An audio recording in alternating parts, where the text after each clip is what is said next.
أعوذ بالله من الشيطان الرجيم بسم الله الرحمن الرحيم السلام عليكم ورحمة الله وبركاته.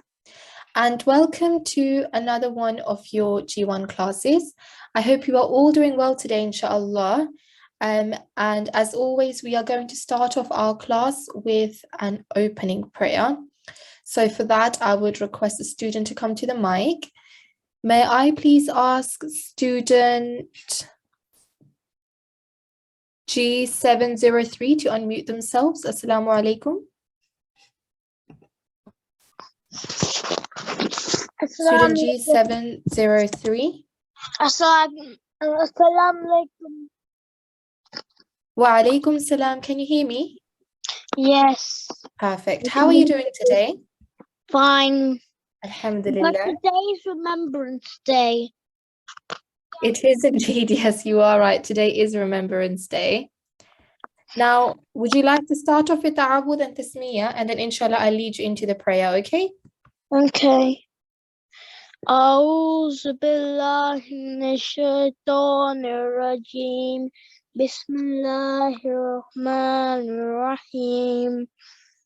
Well done, mashallah. Now, if you want to repeat after me, ربنا ربنا تقبل منا تقبل منا إنك إنك أنت السميع العليم التسميع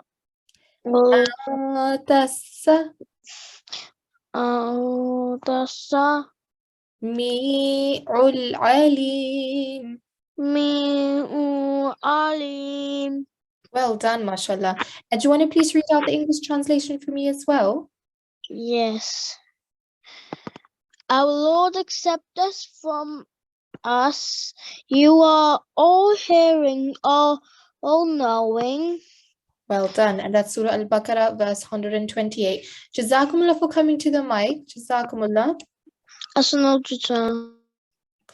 Okay, perfect. So let's just quickly take a look at our class etiquettes. I know we go through that a lot, but again, reminders always need to be made. So remember, you've done your wudu and ablution before joining the class. Make sure you're also wearing your clean clothes and that your head is covered. And very importantly, make sure you are sitting in a quiet place to eliminate any background noise or distraction, okay? Make sure you have a parent or guardian with you just in case. And also make sure you have signed in with the correct IDs, okay? So use this time right now to rename yourself if you have found yourself being signed in with the incorrect ID, okay? So you can go to the participant list, find your name and see if it's the correct ID that you have joined with, all right? So during the course of this week, you all went through the rule of vessel, and you also went through Asma al-Husna, which is the attributes of Allah, okay?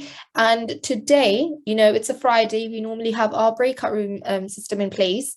But before we do open the breakout rooms, I thought it was a good thing to just do a quick recap as to what you have gone through this week, so that you are ready and confident to go into your breakout room sessions today for some more practice, okay? Now, vessel was a term that you were introduced to this week, and vessel basically means to connect or to link or to join, all right? Now, in Arabic, or when we're reading the Holy Quran, you would have noticed that we are joining letters together, right? But how do we know when to join a letter together? And this is something that we find out from two very important signs. You have sukoon or jazm, some people like to call it in Urdu, and you have tashdid. So sukoon and tashdid or shadda are two signs or two symbols that allow us to join letters together, that indicate or show us that we are meant to be joining letters together here. If we didn't have a sukoon or a jazm, we would be reading each letter individually. Okay, for example, looking at this first example here, if you didn't have the sukoon here on top of the lam, you would have just said la, blank alif, lam, Hamim, right? You wouldn't know when and how to join letters together. So sukoon and tashdid are two very important signs that allow us to distinguish when to join letters together. Now, a lot of the time you would come across situations when there is a letter carrying a sukoon or a letter carrying a shadda, but before it, there are blank letters. And the real question is, what do you do with those blank letters? Do you read them? Do you ignore them? Like totally eliminate them? What do you do? So if we take a look at this first example here together, let me see if I can highlight it for you. Right here, you can see that there is a lam carrying a sukoon. And we know that clearly this lam is going to join to something. Why? Because the sukoon is telling us that. Okay, so this lam sakin is going to join to a letter, but which letter will it join to? Now, in most cases, you would always join it to the letter before it. So the letter before it would join to the sakin letter or mushaddad letter.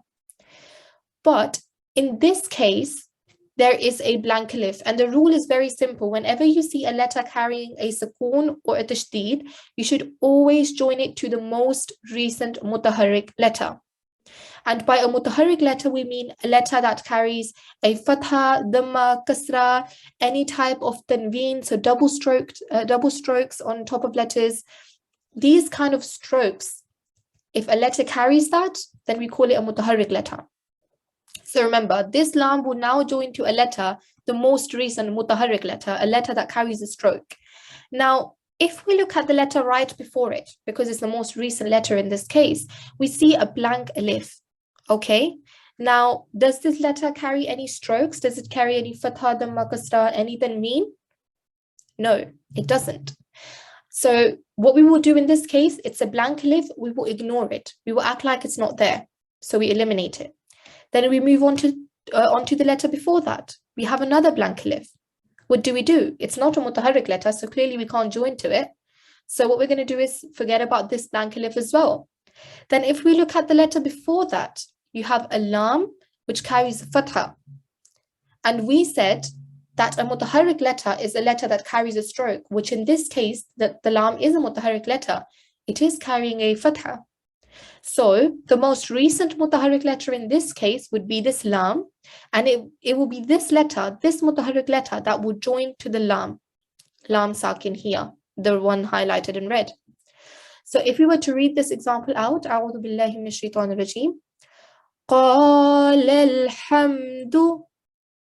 One more time. قال الحمد.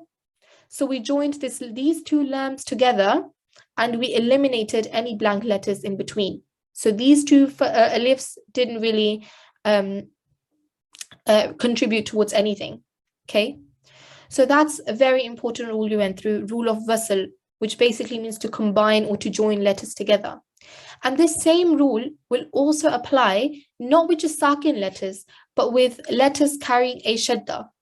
Okay, let's take a look at this example quickly.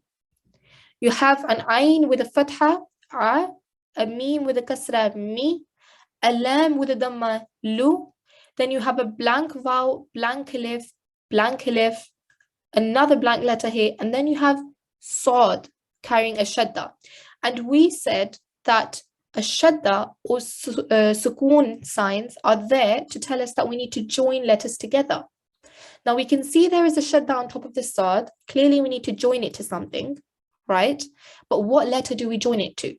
And the answer is we join it to the most recent mutaharrik letter. So let's take a look at the most recent letter before it.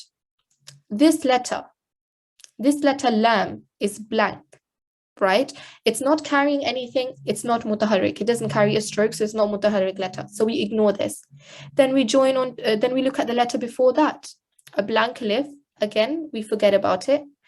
Then letter before that, again, it's blank. It's not a mutaharrik letter. We forget about that. Letter before that, again, vowel is blank, so it's not a mutaharrik letter. It's not carrying any strokes. We ignore that.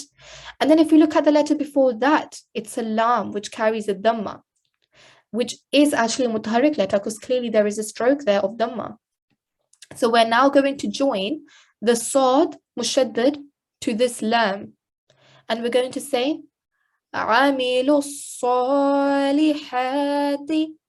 I'm going to recite it one more time and make sure that you remember that Sod has got a shadda, so we will put a lot of pressure and emphasis on it as well. عَمِلُوا الصَّالِحَاتِ. And in this case, we then ignored any letters in between. Okay, so that was the rule of wasl. So in your breakout rooms today, you are going to be going through this rule, so make sure you know it properly. And just last and certainly not least here, we have got our Asma al-Husna, which are the attributes of Allah, names of Allah, okay? And just one quick thing I wanted to draw your attention towards is that, just to help you out a bit, each of these examples have got letters color-coded in red. Can you see here, we've got a lam color-coded in red, another ra, another ra. This red color coding indicates that the letter that's color-coded in red is going to be the letter you're going to give a thick and heavy sound to. So if you're reading these examples, and if I read one out to you, Ar-Rahman, Ra, Ar-Rahman. The Ra is the letter which we're giving a thick and heavy sound to, and this is the letter that's color-coded red as well. So any red color coding, you're giving a thick and heavy sound, all right? So in today's breakout room session, you are told to go through exercises 18.1, 18.2, again going through wasl, and then you can, if you've got enough time, also go through Asma al-Husna. Okay, so that being said, if I could ask our breakout room coordinator if the rooms are open. Assalamu alaikum, breakout room coordinator. Alaikum assalam rahmatullah. Yes, all the rooms are ready. So they've been open now. Everyone should receive an invite. It will be on the screen. Make sure to click on join as soon as possible. If the invite disappears, there will be an icon on your screen which looks like a window. If you click on that, sorry, not a window, the window sign, the window logo. If you click on that, you'll be able to join your breakout room from there. Perfect. Jazakallah.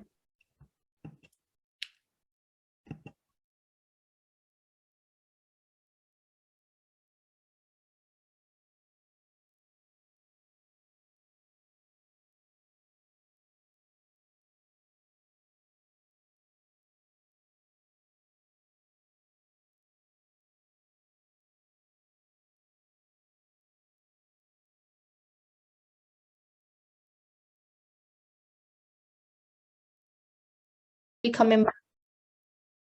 Seems like slowly everybody's coming back, so I think we can proceed. Now I do want to make a very important announcement here, everybody. I think you are all working really, really hard to understand the rules, but the slightly concerning thing is that I think you're not understanding the terminology. Like, what is wasl? What does it even mean? Okay, and what is mutaharrik letters? What does that mean? Because learning a rule is good, applying a rule is good, because you understand it when you apply it. But when these classes finish, it is your own responsibility to go away and practice, because that's the best way you're going to learn. Practicing is so important. So keep practicing as much as you can. I've noticed that when a lot of people are in the breakout rooms, they are not paying attention until it's their turn. So when you are sitting there and you're not called to the mic, you need to make sure you're following along following along with any student that the breakout room teacher is with. Make sure that when she's asking that student a question, that you're answering it in your head as well, just to stay tuned in as well, okay? And just so that you're understanding everything before your turn comes to the mic. And obviously, because of time constraints, sometimes we can't call everyone to the mic during a specific breakout room session. So we try our best to call as many people that we can in future upcoming lessons as well. But I want you all to start listening and paying close attention to the rules that are being taught, so that when you come to the Friday sessions, that if there is something you don't understand, obviously feel free to ask us, but paying close attention is the most important thing I can advise to you all right now, okay? Just pay close attention so that your breakout room teacher doesn't have to repeat everything over and over again, as she's already explained it 3-4 times to a certain student, okay? So that's the only thing I wanted to announce for now. So hopefully next breakout rooms, we can have everybody paying close attention, joining in nicely, and also make sure not to turn your cameras on. I do notice a lot of the times people think it's okay to turn their cameras on in breakout rooms, which is unacceptable in our etiquettes. We always want to make sure we go through the class etiquettes as much as possible. And a good reminder is to stay unmuted and keep your cameras off as well until any further notice. All right. So hopefully everybody was able to learn something from the breakout room session today. The rule that we went through during the course of this week was wasl, which means to combine or to join letters together. And you also went through Asma al-Husna, which were the attributes of Allah. So what are you going to do during Saturday and Sunday, right? So your homework is to practice that PDF, lesson number 18, which you can see here, and finish all the exercises. So these exercises, so exercises 18.1 to 18.4 or 5, I believe it was. 5, I think it was, yeah. So practice as much as you can. If there's something you don't understand, obviously always write the question down. You can email us, or you can then also wait till your breakout room session for us to explain anything further then. But please, please, please, everybody, make sure you're paying close attention and you're listening up and you're practicing, because you may understand the rule right now, but it is always hard to then remember that for the future. So practice is what helps you with that, okay? So lesson number 18 is set for you, page number 76 to 79, to continue practicing on your own if you haven't done so already. And also make sure that you're not just practicing these pages that are stated here on the PDF. Also make sure you're also recapping all the previous rules as well, because you may forget them, all right? So make sure you are practicing as much as possible. So we are going to conclude our class today with a closing prayer. And for that, I'm going to call a student to the mic. If I could please request student G833 to unmute themselves.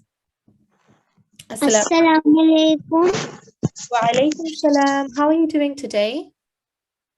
Alhamdulillah, how are you? I'm good too, alhamdulillah. Jazakumullah for asking. So do you want to start off with the Ta'awudh and Tasmiyah, and then inshallah I'll lead you into the recitation, okay? A'udhu billahi minash shaitanir rajim.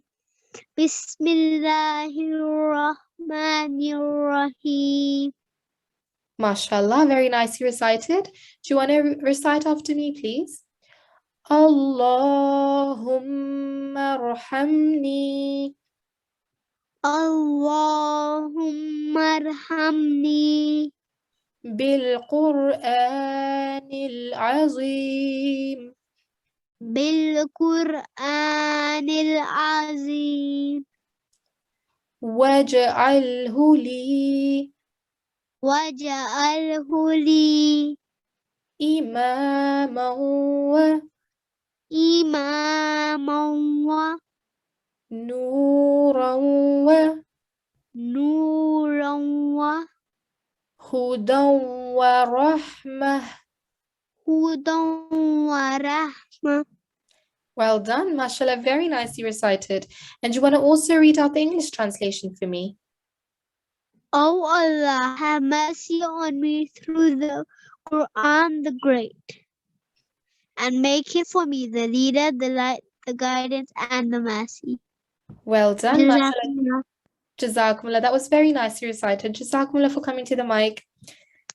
Okay, perfect. Allah Hafiz. Allah Hafiz. So that was it for today's class, everybody. Jazakumullah to everyone for attending the class today. And obviously from now on, I want you all to just keep practicing as much as possible. And inshallah, we will hope to see you soon in our upcoming G1 classes, okay? Until then, everybody, please take care of yourselves. Assalamu alaikum wa rahmatullahi wa barakatuhu.